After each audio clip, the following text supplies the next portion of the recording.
পদ্মার খাঁটি ইলিশ হলে যেভাবেই আপনি রান্না করেন সেভাবেই কিন্তু এই মাছটি খেতে ভীষণ ভালো লাগে। আর যদি হয় এই মাছটি ভীষণ স্বাদ রান্নার পরে, তাহলে কিন্তু আরও মজা লাগে। আর এই খাবারটি খেয়ে আজকে আমার ছোটবেলার কথা খুবই মনে পড়ে গিয়েছিল। আসসালামু আলাইকুম, সবাই কেমন আছেন? আলহামদুলিল্লাহ, আমরাও ভালো আছি। পদ্মার যদি খাঁটি ইলিশ হয় তাহলে তো কোনো কথাই নেই। আর এই ইলিশগুলো কিন্তু আমাদের আলহামদুলিল্লাহ খাঁটি ইলিশ পড়েছিল, খুবই ভালো। আমরা অর্ডার দিয়ে এনেছি এই ইলিশগুলো। আর এই ইলিশগুলো কিন্তু খেতে ভীষণ মজা। আমরা যখন রান্না করেছি তখন কিন্তু অনেক মজা হয়ে গিয়েছিল। আর আপনারা যদি এই রান্নাটি দেখতে চান তাহলে পুরো ভিডিওটি অবশ্যই সবাই ফলো করবেন। আর আমার চ্যানেলটি যদি ভালো লাগে, আমার এই সাধারণ ভিডিওগুলো যদি ভালো লাগে, সবাই আমার চ্যানেলটিতে একটি সাবস্ক্রাইব করে আসবেন। আর এই দিকে আমরা সবগুলো ইলিশ থেকে দুটো ইলিশ নিয়েছি, যাতে আমরা আজকে এই দুটি ইলিশ কেটে তারপর রান্না করতে পারি। আর ইলিশ মাছ কিন্তু আপনি যেভাবেই রান্না করেন সেভাবেই কিন্তু ভীষণ ভালো লাগে। তো আমাদের কাছেও কিন্তু সেম, আমার কাছে তো ইলিশ মাছ ভীষণ ভালো লাগে। আমার যেহেতু অ্যালার্জি, তারপরেও আমি ইলিশ মাছ সবসময়ই খাই, কোনো বাছাই টাছাই করি না। আর এইদিকে ইলিশ মাছগুলো কিন্তু কাটা হয়ে গিয়েছে, আর এখন ভালো করে ধুয়ে নেবে। এদিকে আমাদের বাসায় পেঁয়াজ ছিল না, আজকে মনেই ছিল না যে পেঁয়াজ নাই, তো আব্বু পেঁয়াজ কিনে নিয়ে এসেছে। আর ইলিশ মাছগুলো এখন ভালো করে ধুয়ে নিচ্ছে। ইলিশ মাছ কিন্তু 4-5 ধোয়া দেওয়া যাবে না, তাহলে ইলিশ মাছের যে স্বাদটা সেটা কিন্তু চলে যায়। তো ইলিশ মাছ রান্না করার জন্য এখানে টমেটো পেঁয়াজ সব কিছু কেটে নিচ্ছে আমার মা। এই তো পেঁয়াজ কেটে নিচ্ছে, টমেটো কেটে নিয়েছে। আর এখন আগুন ধরানো হবে। আজকে কেন জানি আগুন ধরানোটা অনেক কষ্ট হয়ে গিয়েছিল। তো এইদিকে এই তো তেল দিয়ে এখন মাছগুলো ভেজে নিবে।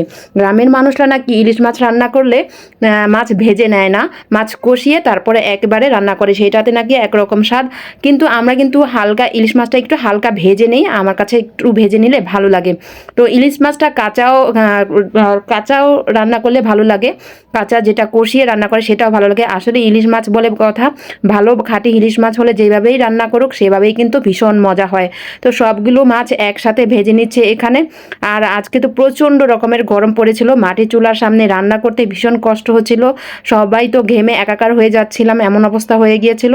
আর এদিকে তো ইলিশ মাছগুলো একটু হালকা লাল করে ভেজে নিয়েছে। আসলে আমরা চেয়েছিলাম যে কাঁচা ভুনা করব, কাঁচা ইলিশ মাছটা না ভেজে দিয়ে আর কি ভুনা করব, কিন্তু আসলে সবার রুচি তো আর এক না। তো আমার আব্বু চেয়েছিল যে এরকম ভেজে তারপরে এই ইলিশ মাছগুলো রান্না করতে। তো এইদিকে আমরা এই যে পাঁপড় ভাজা খাচ্ছি, এটা কিন্তু ছোটোবেলার অনেক স্মৃতি মনে পড়িয়ে দেয়। স্কুল লাইফের ভীষণ রকমের এটি খেয়েছিলাম, রাস্তায় যখন দেখেছি পাঁপড় ভাজা বিক্রি করতো তখনই খেয়েছি। তো আজকে আমার ভাই নিয়ে এসেছিলো, আর আমরা রান্নার মাঝখানে একটু পাঁপড় ভাজা খেয়ে নিয়েছিলাম। এইদিকে এই তো পেঁয়াজগুলো দিয়ে দিয়েছে, যে তেলে আমরা মাছগুলো ভেজে নিয়েছি সেই তেলেই কিন্তু পেঁয়াজগুলো ভালো করে এখানে কষিয়ে নেবে। তো পেঁয়াজ হয়ে গেছে, এখন আমরা একটু টমেটো যে কেটে রেখেছিলাম সেই টমেটো, হলুদ, মরিচ, লবণ সব কিছু দিয়ে কাঁচামরিচগুলো একটু কেটে নিয়েছি, দিয়ে ভালো করে এগুলো কষিয়ে নেব।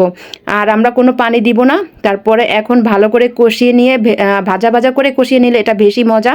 তারপর আমরা পানি দিয়ে দিব। এই তো দেখতেই পারছেন একটু পানি দিয়েছি, আমরা বেশি পানি দিইনি। ইলিশ মাছে বেশি পানি দিলে ইলিশ মাছটা ভেঙে যাওয়ার সম্ভাবনা থাকে, তাই খুবই অল্প পরিমাণ পানি দিয়েছি। এখন আমরা মাছ দিয়ে দিব।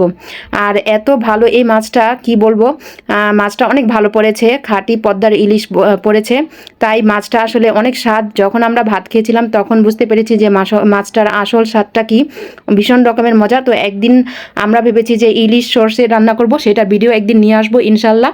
তো ইলিশ সর্ষে আসলে আমি কখনো রান্না করিনি, ফার্স্ট টাইম রান্না করব। যখন করব আমি ভিডিওটি এই চ্যানেলে দিব এবং ফেসবুক পেজেও দিব, আপনারা আমার পেজটিতে ফলো করে আসবেন যদি ভালো লাগে। আপনারা কীভাবে ইলিশ মাছ পছন্দ করেন সেটা আপনারা একটি কমেন্ট করে জানাবেন। এই তো ইলিশ মাছটা কিন্তু হয়ে গিয়েছে, এখন আমরা নামিয়ে ফেলবো। আর এটা নামালে কিন্তু অনেকটাই যে ঘন হয়ে যাবে এই ঝোলটা। এই তো দেখতেই পারছেন যে তেলটা কিন্তু উপরে ভেসে উঠেছে। এখন আমরা ঢেলে নিব। গরম গরম ইলিশ মাছ দিয়ে ভাত খেতে যে কি মজা, আর ভাজা ইলিশ মাছ হলে তো কোনো কথাই নেই। আর সাথে যদি এক টুকরো লেবু হয় তাহলে তো আরও ভালো লাগে। তো সবাই ভালো থাকবেন, সুস্থ থাকবেন, স্বপ্নের পথে পাশে থাকবেন। আর এই ইলিশগুলো কেমন হয়েছে সবাই একটা কমেন্ট করে জানাবেন, আমার পেজটিতে ফলো দিয়ে আসবেন। আল্লাহ হাফেজ।